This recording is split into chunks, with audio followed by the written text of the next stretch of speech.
Bismillahirrahmanirrahim. Assalamualaikum warahmatullahi wabarakatuh. Alhamdulillahirabbil alamin. Wassalatu wassalamu ala asrofil anbiya'i wal mursalin sayyidina wa maulana Muhammadin wa ala alihi wa sahbihi ajmain. Amma ba'du. Perkenalkan, nama saya Lucian Gumilar dari Fakultas Ekonomi, Program Studi Manajemen kelas A. Pertama-tama saya ingin panjatkan puji dan syukur kepada Allah Subhanahu wa taala karena rahmat dan hidayahnya kita masih diberi kesehatan sampai hari ini. Di sini saya akan menjelaskan tentang toharoh. Toharoh menurut bahasa yaitu berarti suci. Menurut syari atau istilah adalah membersihkan diri, pakaian, tempat, dan benda-benda lain dari najis dan hadas menurut cara-cara yang ditentukan oleh syariat Islam.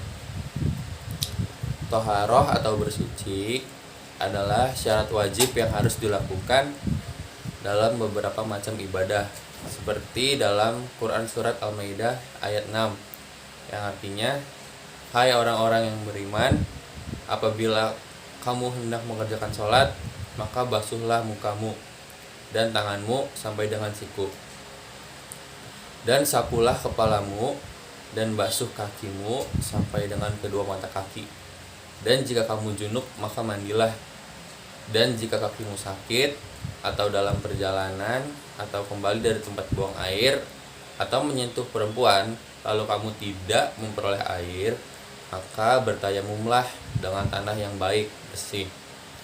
Sapulah mukamu dan tanganmu dengan tanah itu. Allah tidak hendak menyulitkanmu, tetapi Dia hendak membersihkan kamu dan menyempurnakan nikmatnya bagimu, supaya kamu bersyukur. Toharoh atau bersuci itu pembagiannya dapat dibedakan jadi dua. Yang pertama ada toharoh indrawi, yang kedua ada toharoh maknawi. Toharoh indrawi adalah bersuci yang dilakukan dengan menghilangkan hadas dan najis. Toharoh indrawi ada dua macam, yaitu toharoh hukmiyah bersuci dari hadas, yang kedua ada toharoh hakikiyah bersuci dari najis. Bersuci dari hadas adalah sebuah keadaan atau sifat yang menempel pada badan seseorang di mana dia terhalang dari ibadah sholat dan ibadah lainnya yang mempersyaratkan suci dari hadas. Hadas sendiri terbagi jadi dua bagian, yaitu hadas besar sama hadas kecil. Terus ada hadas besar itu adalah hadas yang ada pada seluruh tubuh, diantaranya penyebabnya berhubungan seksual, haid, nifas, dan lain-lain. Terus hadas kecil adalah hadas yang ada pada anggota wudhu. Hadas ini disebabkan oleh buang air kecil, buang air besar, kentut, keluar air mazni, dan lain-lain. Bersuci dari najis itu adalah benda menjijikan atau kotor menurut syariat yang menghalangi seseorang dari sahnya sholat. Apabila seseorang terdapat benda najis yang menempel pada badan, pakaian, ataupun tempat sholatnya, maka sholatnya tidak sah. Sebelum sholat, hendaknya ia mensucikan tempatnya terlebih dahulu.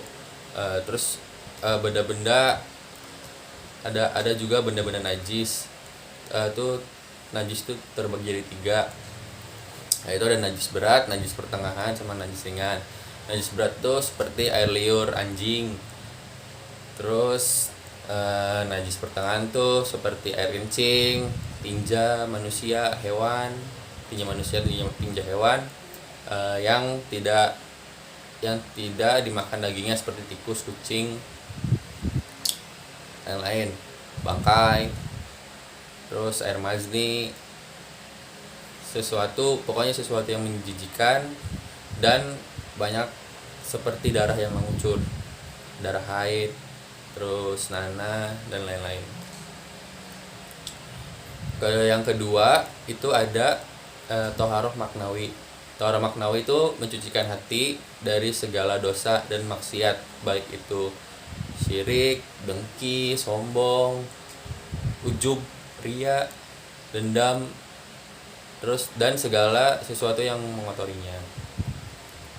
Toharoh ini jauh lebih penting karena toharoh indrawi tidak akan terwujud kecuali suci dari syirik.